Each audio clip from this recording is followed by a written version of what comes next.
What's up guys, it's Jughead here, just a down-to-earth guy, trying to bring you some down-to-earth content. Welcome back to my Let's Watch Hunter x Hunter series. Today we're going to be watching episode 41, I believe it's called Gathering of Heroes. Who are our heroes going to be? Is it going to be our reuniting with Gon, Killua, Leorio, Kurapika? We do have a couple weeks left until the Yorknew auction actually begins, even though I think we're finally entering the Yorknew arc. I don't know what heroes mean, because if it's going to be the gathering of Phantom Troupe, I wouldn't necessarily call them heroes. The only squad that we currently have is Basho, Baise, Melody, and Kurapika together. They're off collecting those items they have to in order to get employed, but I wouldn't call those heroes, so I'll be really interested to know what Gathering of Heroes really means. But no further talking, I will discuss more in the episode itself, so I will see you in 3 seconds. So, Hunter x Hunter, episode 41, Gathering of Heroes. Like and subscribe if you haven't already. With that out of the way, let's get into this. 3, 2, 1. I want to start from the beginning because I noticed we have a new intro here that is going to take place after this brief recap from last episode. We know Killua and Gon are going to be going through the dark web Hunter x Hunter website now that they got the URL from their brother Milluki in exchange for the files for the Greed Island game. And I want to talk during the intro because I noticed there was a new intro. I like this intro a lot better because it matches the energy of the show. It's more kinetic. I feel the energy more. There's more, yeah, see, there's more movement. There's more animation. I feel the personality, the energy of the show more. I just like this more. But, so, I'm gonna, while I see this, ooh, we got Wing and Zushi back. Are they gonna return? Because usually you would only show characters that you see during the arc. This has to be the Phantom Troupe. They look bad. That has to be the leader. But, okay. So, Basho, Baise, Melody, and Kurapika either going to be working together or separately to find those items. I guessed last episode what Kurapika's chains are going to be, because I realized it makes more sense for each finger to have its own chain. His ring finger, I believe, is the dowsing chain. I think I said there has to be some sort of healing component or enhancer component. Maybe some curses, some chain stuff, because we need to chain them down to hell. So, let's see what I'm going to be right. Let's see what's going to even happen. Gon and Killua prepare for the auction. They're in Yorknew City. Probably gonna do the Greed Island stuff. Yep, they're gonna be logging into the URL. Kurapika's doing his own thing. Leorio. Who knows? Is that a bar? That looks like a bar with the high seating and the... If only that wasn't negative 360p.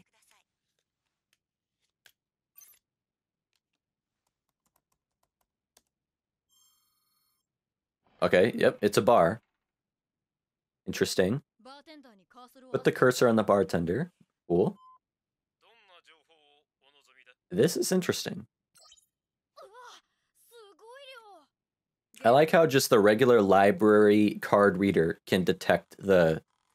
can read the hunter license. There's Greed Island. Damn!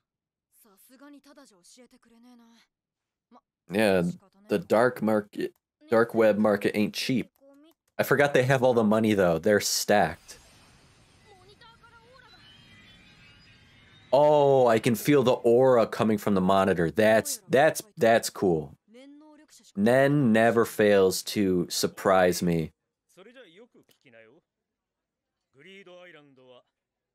Whoa. That's cool. Like some Tron shit, you just entered the computer. but instead the aura is like playing a hologram tape. I wanna go back for a second because I didn't read that correctly. Read on a game created by Nen practitioners, Nen users, okay. Multiple creators. No one knows what their objective was to make the game. They put Nen into all 100 copies of the game. When you start the game, the Nen activates. What? This is Tron. That's insane. Nen can do that? As long as you stay alive. So if you die in the game, do you die in real life? Wow. This game is insane. Oh, if you find a save point. Okay. Yeah, they wouldn't lie on the Hunter website. That's so cool. 7 copies will be up for sale.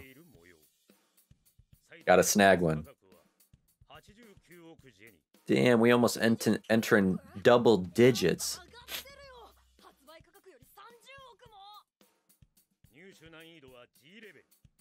G rank difficulty.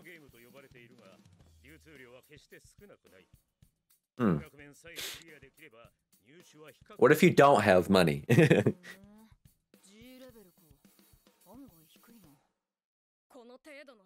Low? What?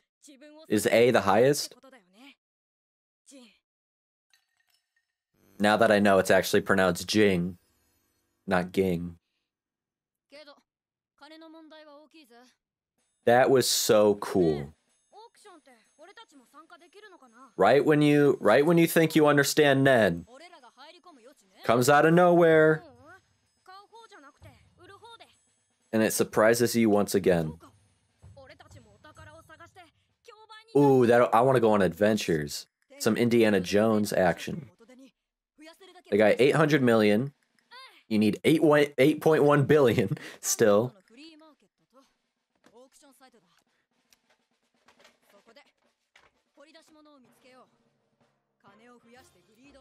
Time to open up Craigslist, eBay.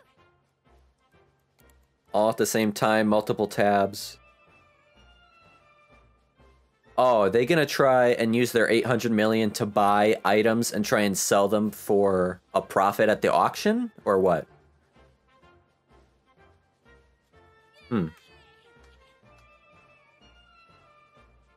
They're hustlers. The Zoomer hustle.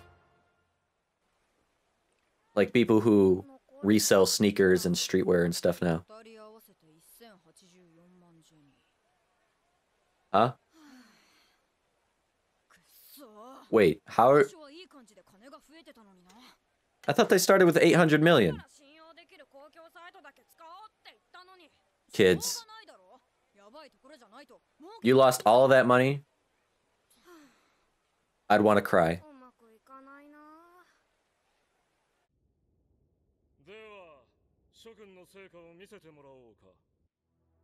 We don't even get to watch? It all happened? Damn.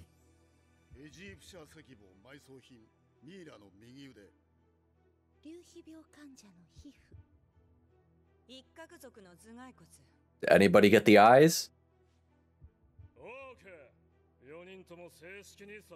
Okay. Dalzaline? I ain't gonna remember that. So they're all hired. They only had to get one of those. Okay. Would have been cool to see them all working together. Escort the box to the Yorknew City.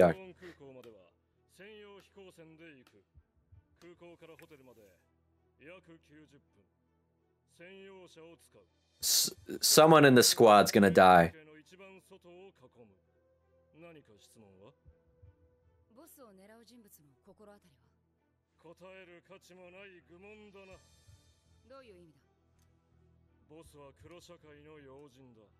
The underworld.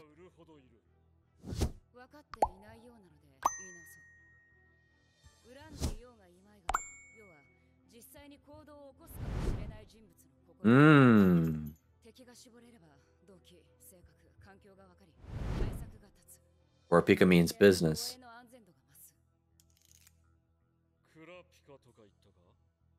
Is he gonna... I was gonna say, is he gonna respect these questions? Or is he gonna be pissed because you're talking too much? Now shut your mouth and do your job.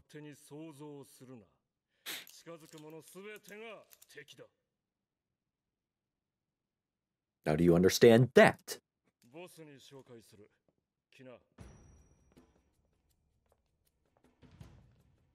Who is it? Who are we protecting, guarding? Who is this high-profile underworld? Sup, ma? Whoa.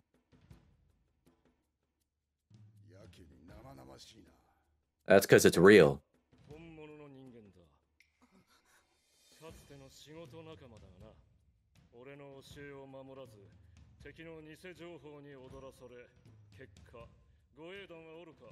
Damn. I got frozen in carbonite like Han Solo. Was that the guy we saw last episode? That was tied up?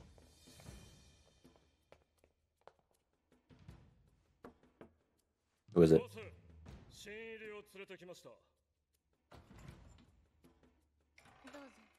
Is that her? Or is that a servant? Servant. Oh, there you are. It's a little girl? Neon. Oh, this is gonna be some... what? I don't even know what word to describe. Cute looking, naive. You would think she is some innocent, weak, couldn't harm a fly girl, but who knows? Yeah, she's an important figure in the underworld. Yeah, me too. I was expecting somebody a little more intimidating, but you never know. Wonder what her nen abilities are.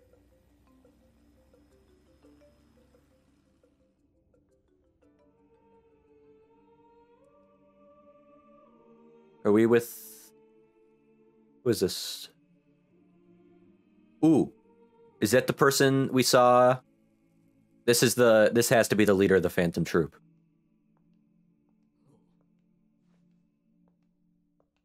Damn. Usually leave like 1 or 2 buttons open, not 1 or 2 buttons closed.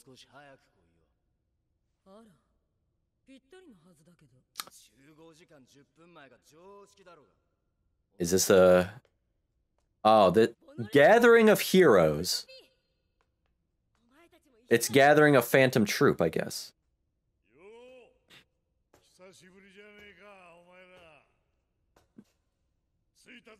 Damn. Look at them mutton chops. Uvo. That guy's more along the lines of who I was expecting them to have to bodyguard. I love how it's a whole mixture of different... sup, ma? These look like nobody you would expect to be in the Phantom Troupe except for Uvo. Uvo? Everybody else does not look like that at all.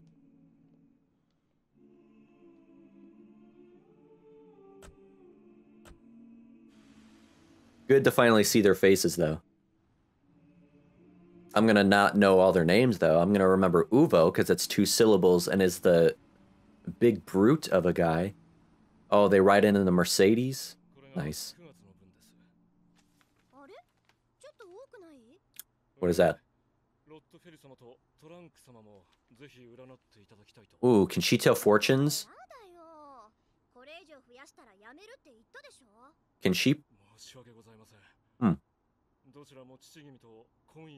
That would be mind-blowing if Nen can do that. Who's her father?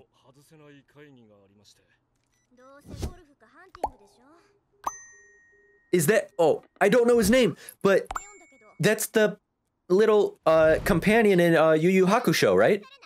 That's cool. That's a cool Easter egg. Because he did Yu Yu Hakusho before Hunter x Hunter.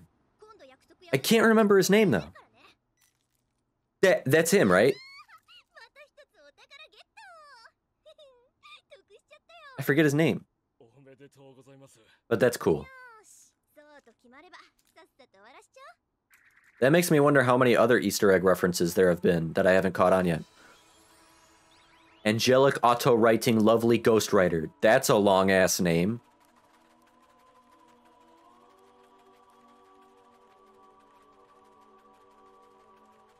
What Nen ability is this?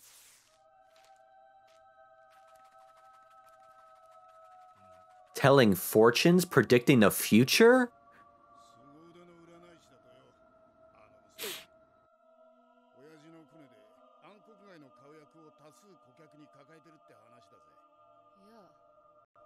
Let me rewind that a little once again.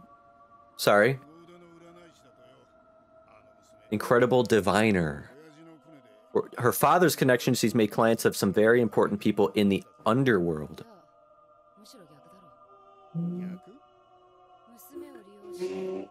Yeah, I was gonna say the same thing. He's used his daughter, afraid that his enemies might strike back at his daughter. That's so cool.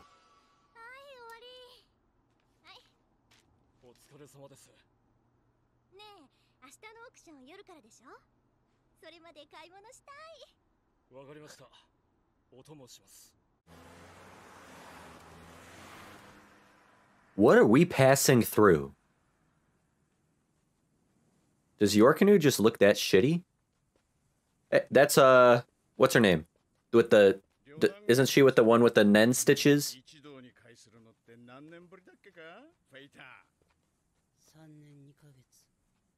3 years since the last Phantom Troupe meeting.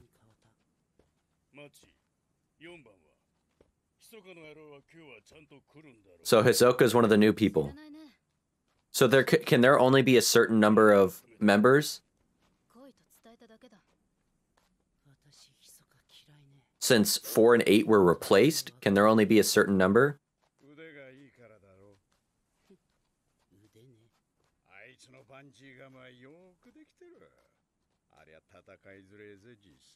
Yeah, where does Hisoka stack up amongst this group?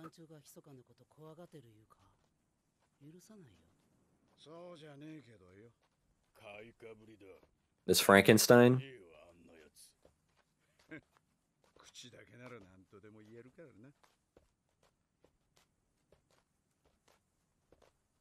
I like that guy. He reminds me of like a djinn.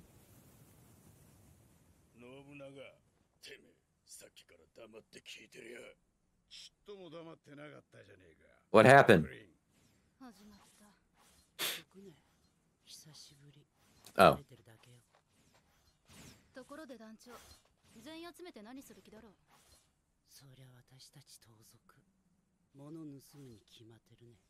What does he want them to steal? I forget already. Did he say 13 members of the Phantom Troupe? And can there only be 13?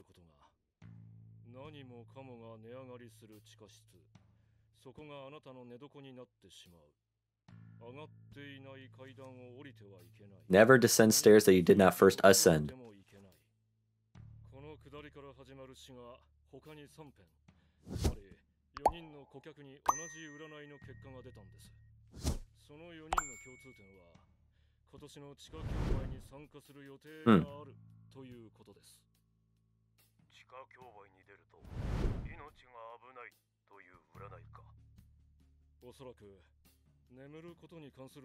Death.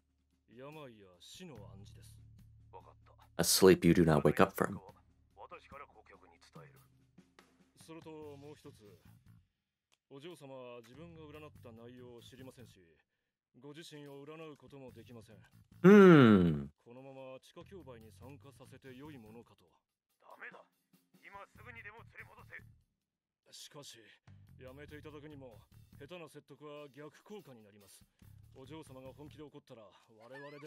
Ooh, she throws a tantrum, we can't stop her.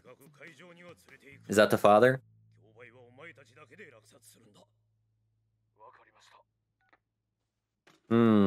She sounds powerful and volatile, unpredictable.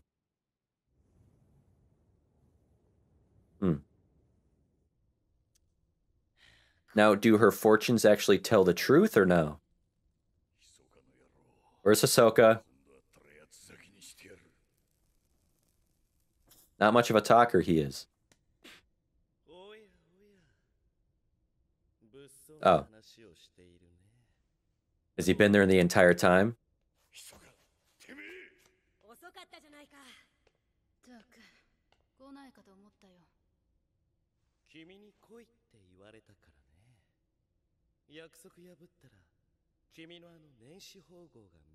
Hey, hey, not time for flirting.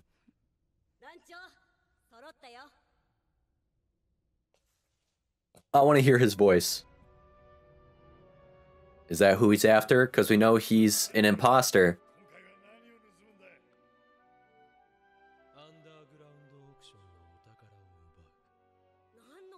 I like his voice.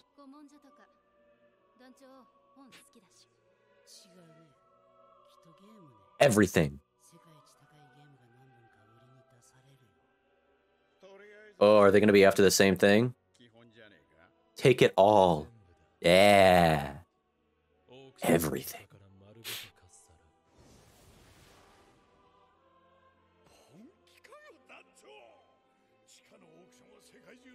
Don't question the leader.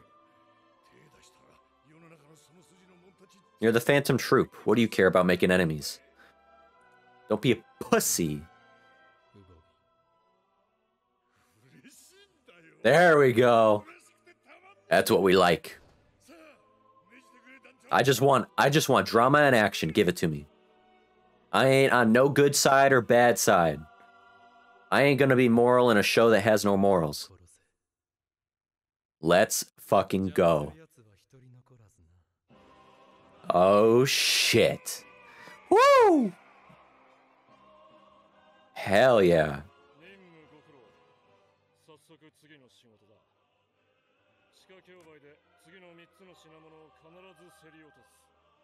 They gotta win the bids.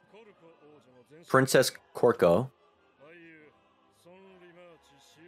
These sound stupid. Uh-oh.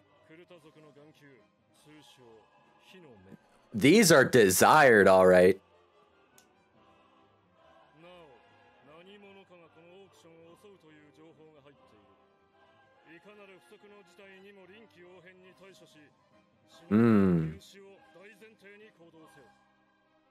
So the people are going to attack, but they know there's going to be an attack. So it's going to be a... And Hisoka wants to work with Kurapika, but Hisoka can't let himself be known.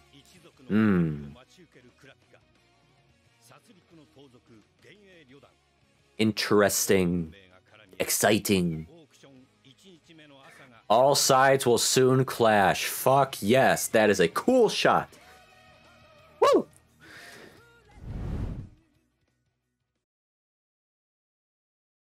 Okay, let's discuss. This is going to be a good discussion. I already know it, people, so let's get into this. First off, I got new glasses. What are we thinking about the glasses? I wanted a set of bigger frames. I don't know why, I just like bigger frames.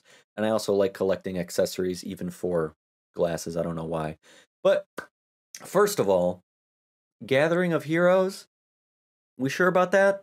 Is that really what we're calling them? That's the word we're going to be using here? No typo? No loss in translation anywhere? Heroes? Phantom Troupe? Heroes? Whatever you say. I kind of want to beg to differ. Kind of want to argue otherwise. But I'll trust their word choice. Although there wasn't a whole lot of action in this episode, it nonetheless somehow felt like we were moving at full speed, you know? We've finally accelerated and we're coasting. No time to waste. if not in action, what's even better than action, in fact, lore, characterization, and world building.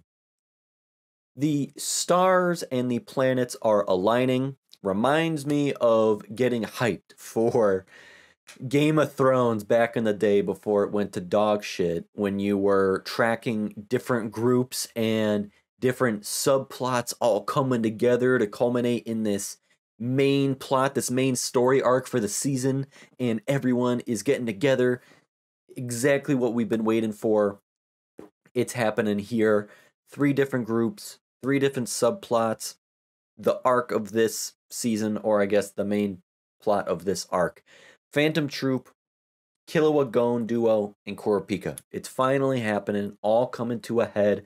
All paths lead here. X marks the spot. We've been waiting for this, and it's all coming together. The tea is boiling. Just waiting for the kettle to start whistling. All I'm thinking of is when the Joker is like, and here we go. That's what I'm thinking. And to be honest, I feel a little overwhelmed after being introduced to actually more than a dozen new characters by name. All these new characters at play that I'm not going to remember. You know me. I just can't get over how we're finally starting to see the chessboard laid out as all these moving pieces are destined to come into conflict in the upcoming auction, now that we're actually in the first huge big hyped arc of the series that everybody in my comments and in my community has been talking about, and we're here. I know, I'm sorry, I take fucking forever and a day to get here, but we've arrived. Better late than never. And I'm not going anywhere, so don't even worry. The ship is, never mind. It's funny how Gon and Killua are the first to arrive in Yorknew City after having arguably been through, and accomplished the most out of our protagonists so far. Yet, their reasons for coming to Yorknew have changed so entirely since we last saw our squad of 4 together before they parted. It's kind of crazy to think about. Heaven's Arena, just to train and get better. Gon wanting to improve to beat Hisoka, Killua wanting to learn the source of his brother's powers. Hisoka's already there. They end up, not so coincidentally, bumping into Wing and Zushi. They both learn Nen, both accomplishing what they want. Gon becomes more powerful and trains to be able to beat Hisoka. In the process of that, accomplishes both their goals like that. Gon, and like I said, Killua in learning Nen, learns about his brother's powers. And Gon completes the secret hunter exam, becomes a hunter. They make a shit ton of money, make it to the 200th floor. They master the basics of Nen. They go back to Whale Island. They bond as friends even more. Gon learns the truth about his father and Greed Island, the most famous game in the world. Actually not famous. You know what I'm trying to say. And they arrive at Yorknew after all that, ahead of everybody else who has done less than them. That's what I'm trying to say. Hard to say anyone's done more than them two. And they're here with their own motives now. They got to Yorknew City early so they could focus on some more Greed Island research before the auction actually takes place. Milluki sent them the dark web Hunter site URL last episode in exchange for the game save, the Hunter website that is essentially a dark web forum made by hunters, dedicated to hunters and for hunters, being is that you can only access the site with your hunter license and an ID number.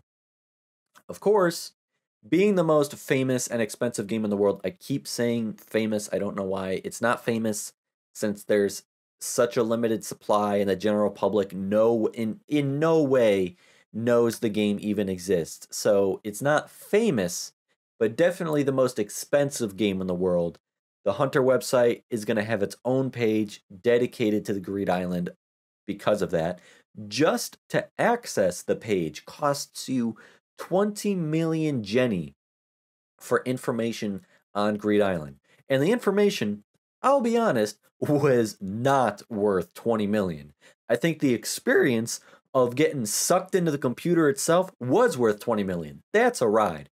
because that's like a Nen acid trip. Aura emanates from the monitor. It's like me when I accidentally open light mode Reddit or light mode Twitter or light mode YouTube, and I'm blinded. I thought it was like some sort of hologram at first until I realized they actually got sucked into the website through Nen, I presume, as almost a security firewall only Nen users can enter.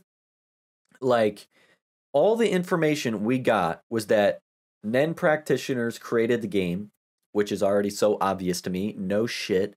We already know Jing is heavily involved in Greed Island. I already predicted he's probably the one who created the game. Then the second piece of information is that the objective of the game is unknown. Oh, thank you for the profound revelations in that. What the hell is that? That is the definition of useless information. Literally, all anyone would care about when it comes to the game are the dynamics of the game, the objective of the game. When you buy or see a new video game, the first question you ask, is it multiplayer? What's the game type? Is it open world? Is it FPS? Is it RPG? Is it an MMO? Stuff like that. The most amazing part of the game is that every copy of the game has Nen injected or put into it, and only 100 copies of the game apparently exist. Maybe that was said before, but I didn't know. Now I know only 100 copies of the game exist across the entire world. So someone or a group of people placed Nen into the copies of the game and then distributed them, meaning they all have to be powerful Nen users. Not just to just straight up do that, but to have the Nen be powerful enough to stay alive for so many years and continue working and working and working player to player. I still don't completely understand the dynamics. Same with the whole radio thing that happened a couple episodes ago. I'm sure it has something to do with my prediction that conditions and stuff make a huge difference in Nen potency, something along those lines, but I have no clue. Nen just continues to blow my mind. Right when I think I'm starting to get comfortable, this show gets me back on my feet and at attention and reminds me, you don't know jack. Between the Nen infusion, then learning that when you start the game, the Nen placed inside the game activates, has to be some sort of condition probably, and the Nen pulls the player inside the game. Like, what the hell? That is literally Tron and Jumanji combined. And as long as the players stay alive within the game continues to run. I assume it at least continues to run on your end, even if the console gets unplugged or loses normal power for any reason. They say the game continues to play, because I assume at that point it's powered by the Nen and not just, regular electricity. The game only stops if the player dies. My obvious question is, at that point, when you die in the game, do you die in real life? I'm going to assume so, because in a way, inside the game is real life, because you were pulled inside. Does your body stay in the game when you die? Do you return, or what? And then the Nen that power the game and originally sucked them in, it resets like a Venus flytrap. It just opens again, waiting for its new fly, just waiting for the next player, whoever obtains that copy of the game after them. They did say some owner of the game actually once hired 50 hunters to try the game. None of them returned. I can only imagine the Hunter Society's just like, how the hell did 50 of us just drop like flies? What the hell? We just lost 50 hunters. None of them returned. In my mind, they had to have all died, right? Because how else would those other 49 have entered the game? They were told the game will continue to run as long as you stay alive. The only way the game ends is if you die. So for the game to have ended, to allow another player to get sucked in and start playing, the hunter before would have had to die, right? Like, there's no other explanation possible that I'm thinking, unless the information is just a complete confusing mess. That logically makes sense to me. And I'm just thinking, how else do you explain how none of them returned? Sure, you can stay in the game forever and just live inside the game until the day you die of old age or something, but then that would mean that the game keeps running, preventing any new players from joining. So it's either 50 people joined all at once, which that just doesn't sound likely, or they all died and the owner just kept sending in new people one after the other because they kept dying or not returning. It's only a mere rumor that a save point exists, like a checkpoint, and that by finding that save point, you're allowed to actually save your progress like you would in every other video game, where you can then exit the game, turn off the console. When you come back and you want to play again, you return to your last saved state. That must be what was in the box Gon received from his father. Remember, we know save points have to exist because wasn't Gon literally given a memory card of game saves for Greed Island? Probably from Jing himself when he decided to leave and enter the game when he so chose. Like, imagine if Gon was conceived inside the game and Jing exited the game to then take him to Whale Island, then he entered the game again. I don't know. All I know is that that save point definitely exists because we know Gon was given the memory card, which was given to Milluki, which has the save points on it. Milluki has those save points. So let's say he acquired the game, he rebuilt it, or finding a copy or rebuilding the game from scratch, like he said. He could place the memory card in the console, the Nen would activate when he starts the game, and he could enter the game from the latest save. Same with Gon or Killua, like if the three work together or something, or if anybody accessed those save states. That's the super important thing to remember here. Milluki is tirelessly trying to shut down the game for good, either from the outside in, or what if from the inside out, destroy the game from within. That is going to be a big, big, big deal. Because I can imagine he destroys the game while people are inside it, killing all of them or trapping them all inside when the game is destroyed. Insane. I can't wait to get to that point. So, with all of this, Gon and Killua need that goddamn game. On the entire planet, 100 were originally made, that's it. Who knows how many still exist intact, so it could be even less. That was just the maximum. The world's largest underground auction, where you would most expect a black market underworld item like the world's most expensive, sought out after game by Nen users, made by and for Nen user, you'd think, hey, if you got a copy and you don't want it anymore, sell that shit over there. And only 7 copies are going to be up for auction. That doesn't seem like a lot.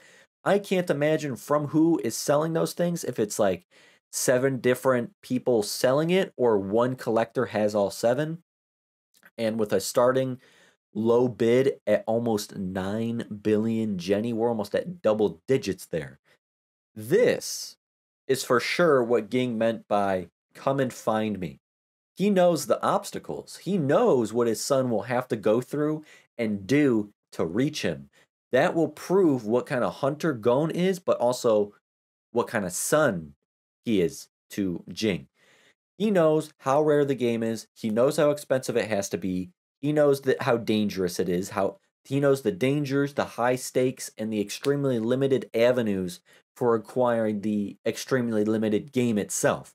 Alongside all the obvious mental requirements, alongside the obvious mental requirements that it's going to take to do all that, Gon needs money. He needs information. He needs a plan, and he has to come out of it alive to even get to his father after that. And they ain't doing so hot. They ain't off to a great start. Combined, they had $800 million in Heaven's Arena winnings that they could use to try and hustle even more money through buying and selling other collectible items, go the eBay, StockX, Grailed, Craigslist route. Similar to how people hustle and resell sneakers, streetwear, watches, handbags, PC parts like GPUs, antique furniture, jewelry, you name it. I used to make a killing reselling streetwear like Supreme and Kith and sneakers like Jordans and Adidas like that when I was in college. And obviously, it didn't go as planned for these two, considering I think they came out of it having lost 790 million. Like, how? That's almost even more impressive. It is funny when you think about it, how it was Killua teaching Gon back on Whale Island about, hackers, IP address leaking, DDoSing, lecturing on internet privacy, pretty much kind of just like dog and Gon, like, how do you not know this stuff? Oh my god, I gotta teach you the ropes on the internet.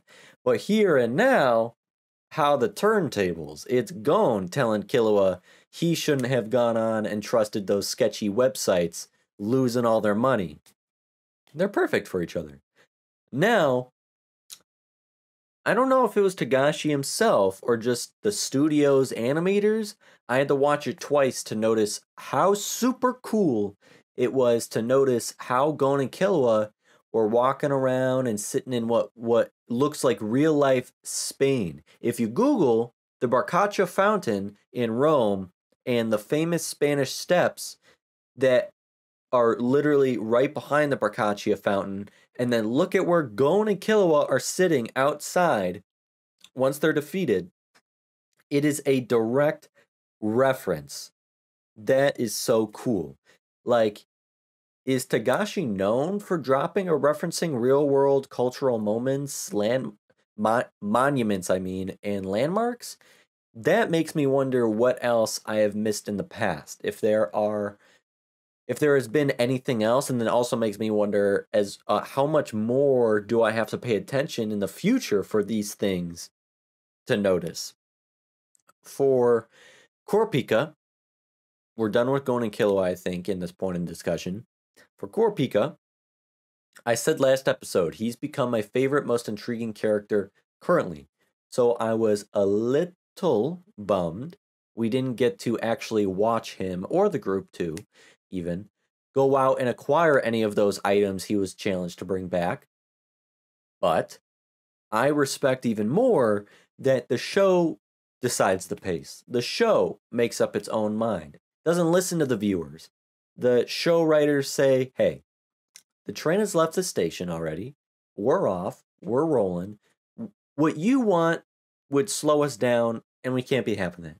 We know what you want. What do you know what you want? What do you know what you know?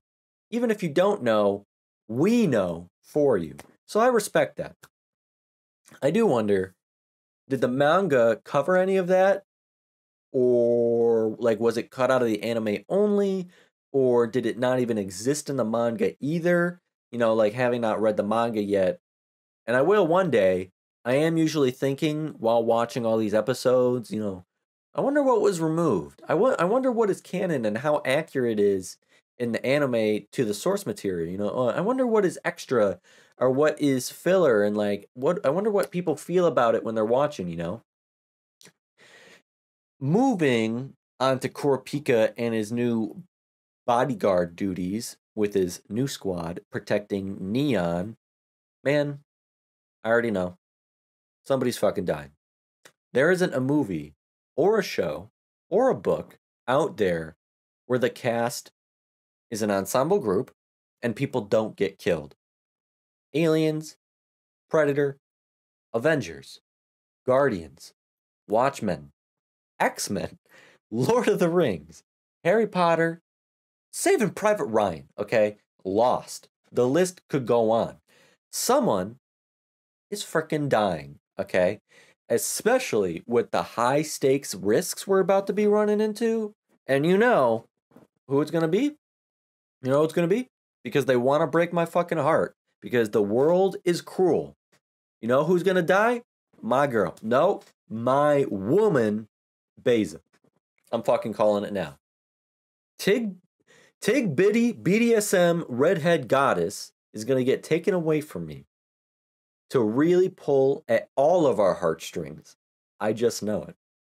This is how I'll know this show really has no goddamn morals. With such an evil act as this, I know it's going to happen. Too many goddamn movies and shows have I watched and endured as the hot girl dies. Okay? And I'm still not numb to the feeling. Baise, I'm sorry, but I know you're going to leave me at some point and you're going to die. It's a trope. So let me stare a little longer before you go. Respectfully. Respectfully. And you'll slowly become unattached to me, and I'll become unattached to you because I know you're going to die, and this needs to be as painless as possible. So write that prediction down. I have it written down. Baise going to die. I do gotta say, I did so love how Kurapika got the better of himself, and it's showcased in this episode. He is the most, let's think of adjectives. He's the most astute, the most cautious, the most aware, highly detail-oriented, organized, always one or two steps ahead. As I explained and continue to explain, not only my Kurapika analysis, but my Conjure analysis as a whole I did. And here you see, this isn't his domain any longer. He's a subordinate. It's shut up, stop asking questions, you do as you're told, that's it. Capiche. You're told what you need to know. You're expendable here. We hired you for a job. You're nothing but an employee. You are expendable. You don't ask questions. You take orders. And it was kind of entertaining seeing Kurapika get put in his place and reamed a little bit, because it kind of conveys the level of intensity and danger of the operation they're trying to infiltrate here, or he's trying to infiltrate here. We're running a tight crew here, and this is a messy, dangerous situation, even for someone like Kurapika, who you would expect to always be ready and always on top of things, who needs to just now keep a low profile and not get on anybody's bad side for the time being. Just relax, play it safe. He always wants all the answers. He always wants to be prepared and then be extra prepared. He always wants the ins and outs of everything. He can't help it. It's literally his personality. And he has to fight against that right now. He has to fight against himself. Like I said, please keep a low profile. Only open your mouth and speak when you have to. Don't act or think stupid. Don't make enemies or gather any unwanted attention. Especially when I assume I got my answer to my question from last episode. That guy from last episode who is, I think he was tied to the chair. You know what I'm talking about. Dalzaline. I'm going to butcher that name so much. Dalzaline. He hadn't decided what he wanted to do with that guy yet. He was like tied up in the corner, but he told Squala to take care of him, and he kind of just removed him from the room. I assume the guy frozen in the picture frame, like Han Solo in Carbonite, and hung up on the wall like an art piece, was that guy. So I assume. So you especially don't want to fuck around here. They're showing you what happens. They are replacing that guy with you, and you don't want to end up like him. So, and I should have also predicted the simple twist that the high-profile VIP that they must guard and protect with their lives would end up being some kawaii girl who plays the innocent, young, naive girl card with a bed full of stuffed animals. Like, that's so comedically tropey. But, and again, to go along with the trope, a girl you gotta end up taking seriously at the end of the day, not one you underestimate, okay? That would be your first mistake, and probably your last mistake. What other shows or movies or comics has that been a thing? And now that I asked that question, I swear that's a pretty common shtick. And as I ask that question, I'm trying to think of examples, and I can't think right now. You know what I'm trying? You haven't seen their face yet. You've only heard of these intimidating rumors, and then you see them, and they look like the complete opposite. But they mean fucking business. Or the other thing of like, or where the least suspecting character has the most overpowered scary abilities. Why are none coming to my mind? When I know there are so many. I'm annoyed now. Hopefully, maybe some of you can think in the comments and jog my memory or pick what's off the tip of my tongue. I also completely forgot about the whole human trophy collecting. And literally right now just realized she's the one collecting all the human trophies. So she's even more fucked up than I thought. She's the one that wants the eyes of a Kurta. And Kurapika has to protect her. Damn. Or is it her father that's collecting all this stuff? Or is it her? I don't know. And, I forgot, before I go more into Neon herself, another really cool reference that I actually managed to notice and recognize during the reaction while I was watching, which I'm proud of, was that one of her charms was Yusuke's spirit beast buddy, Pooh, from Yu Yu Hakusho. I started watching Yu Yu Hakusho maybe like a day or two ago for Patreon, so I actually caught that reference. And seriously, between this one and them being in Spain, like just in that episode, these two things, there just has to be so many references and Easter eggs that have just gone completely over my head and under the radar. So let's get into to Neon. Let's finally talk about Neon.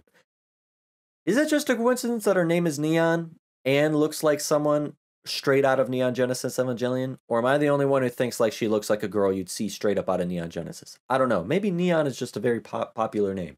I don't know. It's quirky, unique, But aside from that, all I gotta say to describe Neon and make her sound like the coolest person ever in only 4 words, Neon can tell fortunes.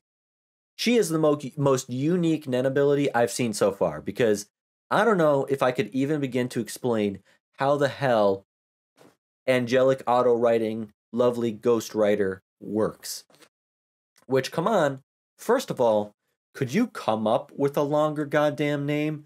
How long are these ability names going to be getting, okay? When the name is a whole sentence, change it, edit it. It's too long. You might as well call that shit supercalifragilistic expialidocious, okay? She just spins a pen in her hand, all smooth like, which I wish I could do, gets ready to begin writing. This weird Ghostbuster spirit appears out of her pen, a literal ghost writer, that's cool, and it seems to grab her hand and automatically writes the fortunes for her by controlling her hand movements. It is so fascinating. And it makes me want, like, so many questions pop up, of course. Like, can anyone else see the ghost? Or no, because it's her own Nen. Is it an actual ghost that I don't know what you're doing. Like, if another hunter used, is it Gyo, where you put all your aura in your eyes to see better? Is that Gyo? Would they be able to see it? But, like to the uneducated eye, any normal everyday person will only see her riding away at 100 miles an hour, giving customers their fortune cookies. The really cool caveat of this ability, though, is that she never remembers the fortunes she tells, and she can't tell her own fortune. That is really cool, and a perfect way to balance her out. Like, how overpowered would it be to know your own fate? And she has to be a specialist, right? Because there's no way that ability falls into any of the other categories. And yeah, I don't even think there's a starting point to begin trying to explain how she does what she does. All I see is her getting handed pieces of paper upon which she, the ghostwriter, jots down the fortune poem. And I assume the paper has to have like information on the client. I have it across the multiple times I've watched the episode, I honestly didn't pay attention to the paper, so I don't even know if it has like a picture of the client or personal information, maybe like a signature as like a contract, but like a lot like she or the ghostwriter has to somehow know who the client is so they know whose fortune they're telling. And it seemed like in person, face to face, it would be easy. Either like you hold their hand or whatever. Here, like it's on a piece of paper, so they have to know. There's some way where they know whose fortune they're telling. It seems so simple yet so advanced at the same time, you know. And don't spoil me on other people's abilities, but where do you rank Neon's ability? How far up the Nen food chain would you say that ability is? Like, am I going to see other people top that, or is she hovering around the echelon, the upper echelon of Nen practitioners? You know, in terms of complexity and just pure badass cool factor. And then there's that final quote. Thanks to her father's connections, she's made clients of some very important people in the world. But Kurapika and me, had Kurapika not said it, I would have thought it. Kurapika rationally argues it's actually the other way around. Her father exploits her and her abilities so he can make clients and friends of all the very important people out there and increase his own standing in the underworld. Probably, you know, mafia bosses, drug/warlords, people like that. Since you obviously want to be on the good side and kiss ass to the guy whose daughter can literally predict your future, tell your fortune for you, who doesn't want to know when they're going to die and how to prevent it, or when or how they're going to come into fortune and maybe how to make that happen. He fears losing her because of this. The more you rise up, the more enemies you make, and his enemies would be inclined to attack her, kidnap her, kill her. And by extension of that, I imagine she is so spoiled because he fears losing her, in the regard that if he was to lose his daughter, he loses everything because he got everything through her. She made him. And the one fortune we do know, an underground chamber where everything costs extra. That is where you will sleep. Never descend stairs that you didn't first ascend. Do not compete with others at numbers. Three other poems she gave clients begin with that verse. So all 4 clients for the day that she got those pieces of papers, you know, they received the same exact fortune. To me, this means all 4 clients are high-level underground people, of course, who planned to go to the auction. An underground chamber where everything costs extra, clearly describing the underworld underground auction. So when it says, that is where you will sleep, sleep means death. That is where you will die. You will die at the auction if you go there. Never descend stairs that you didn't first ascend. Do not compete with others at numbers. So these are the conditions they need to meet to save themselves. If you are given a fortune, Neon tells you your fate, along with, I guess, how to escape it. And fate is not something easily changed, you know? Neon is telling you, do not do these things. Do not deviate from my advice, from my warnings. You must try really, really hard to avoid your fate. Do not, never descend stairs that you didn't first ascend. So do not go down a staircase that you didn't already walk up prior, or else you will die. Some final destination shit. Do not compete with others at numbers, meaning do not attend the auction and compete, trying to outbid one another for items. Don't do it. You will die. So clearly, that ghostwriter is predicting true and accurate fortunes. It's not some gimmick, it's not bullshit. Because the ghost is predicting the attack on the auction the Phantom Troupe is going to unleash. killing all those in their way, they said, which among those dead bodies and victims will include those clients if they do not aggressively heed the warnings the fortune includes. So we know it's accurate. And because of that, the father doesn't want his daughter, Neon, going to the auction, as it's clearly dangerous. But no one can stop her, especially if she throws a tantrum. That's what was said. So, how powerful is she? What do they mean by no one can stop her if she throws a tantrum? If she's a specialist, I imagine you only have one super powerful, unique ability. Like, all your skill points are stacked into that. I can't imagine she's like a Jean Grey or something, but I guess she won't be going to the auction. That's the whole gist of it. Her bodyguards will take her place to make the bids.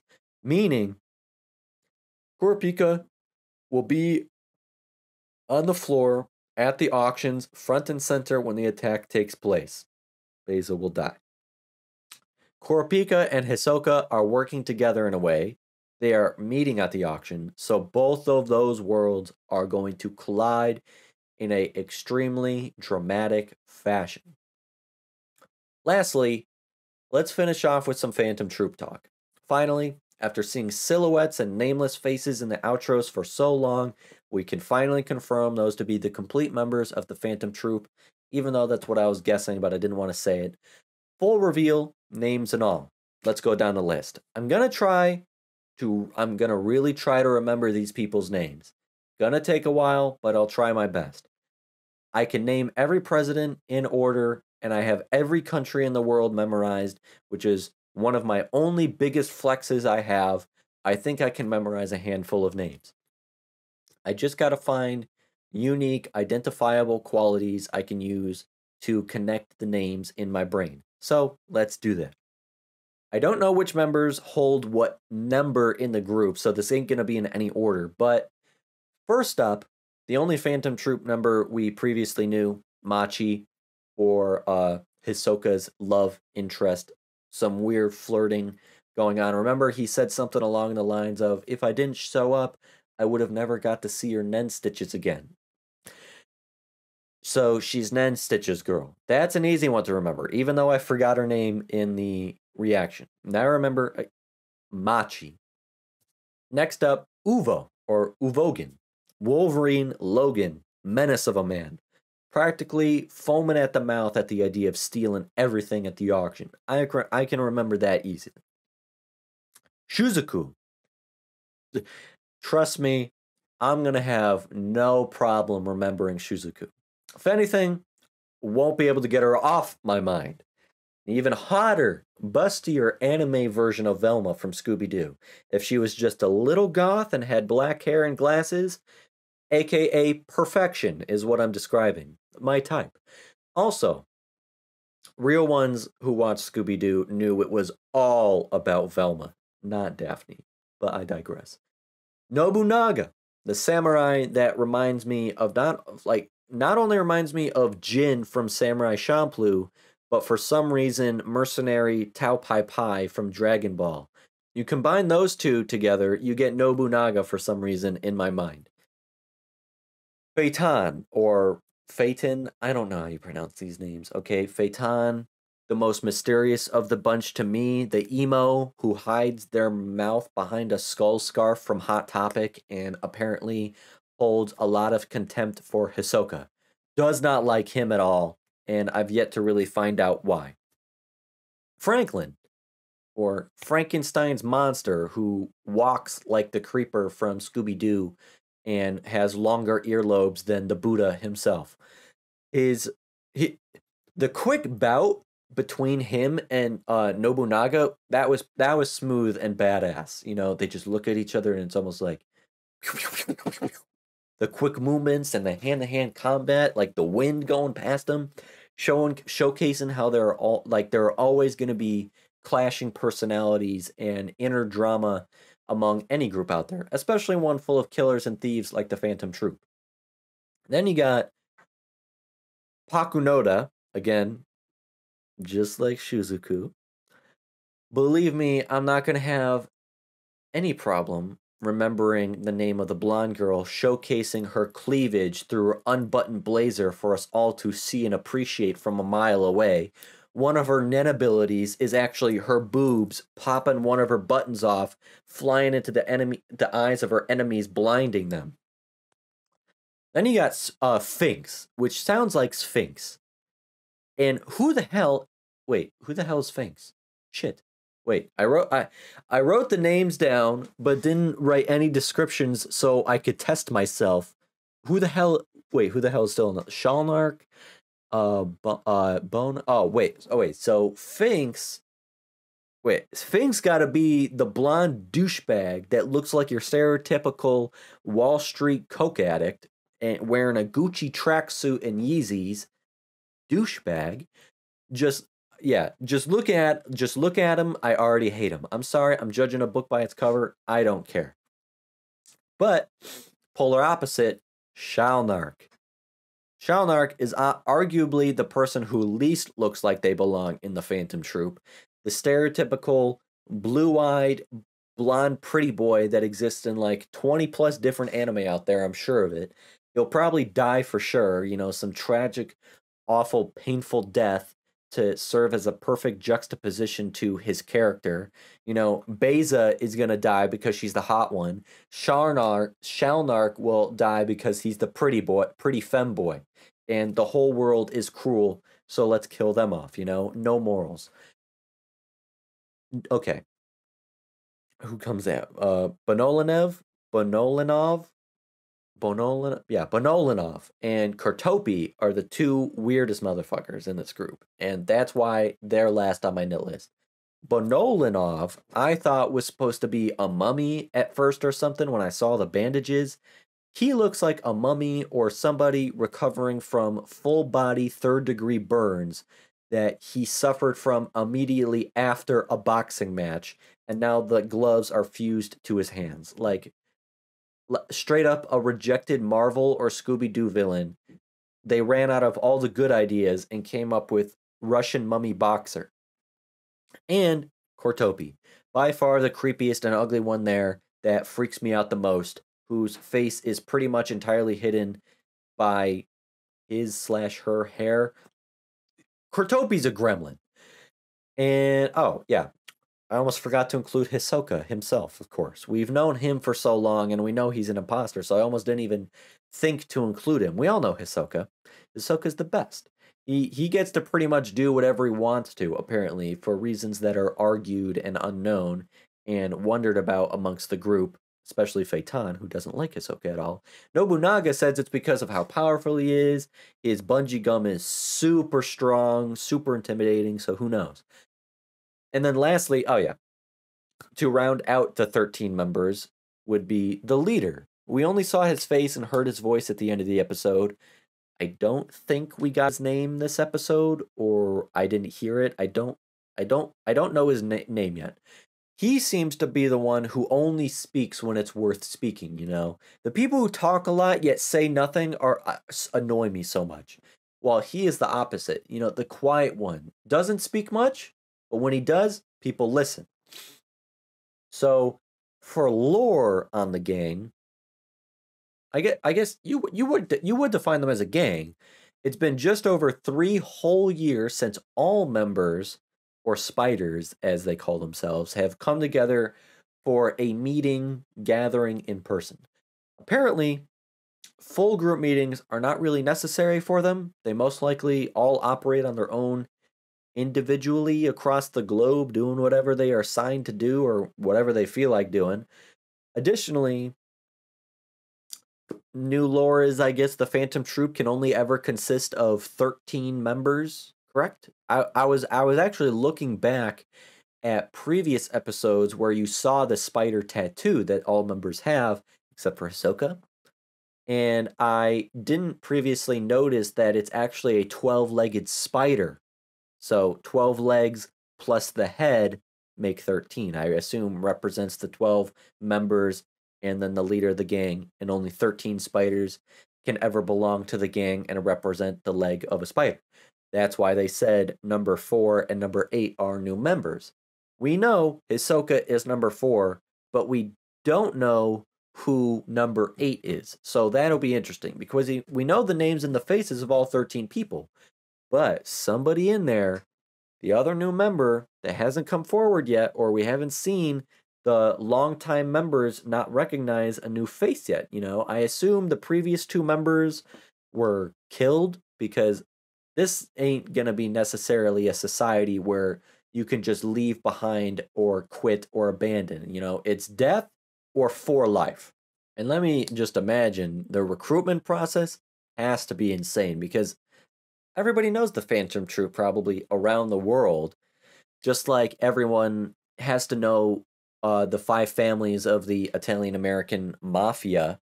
Everybody knows the mob, you know, Bonanno, Colombo, Gambino, Genovese, Lucchese.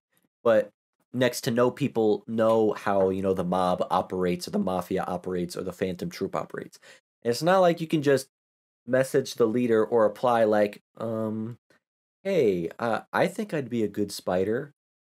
I wouldn't be surprised if Hisoka joined by killing the previous number 4 spider and took his place. That's probably how it works in a gang like that. Like new members either get chosen by the leader, say like if a member dies of natural causes like old age, I don't know, or falls off a cliff or, you know, gets killed by a nen user, but that nen user doesn't want to join the gang, or the person who killed a member automatically replaces them because they were worthy and powerful enough to kill them in the first place, if they do want to join, and that's the reason why they killed a member in the first place. Sorry, I'm ranting.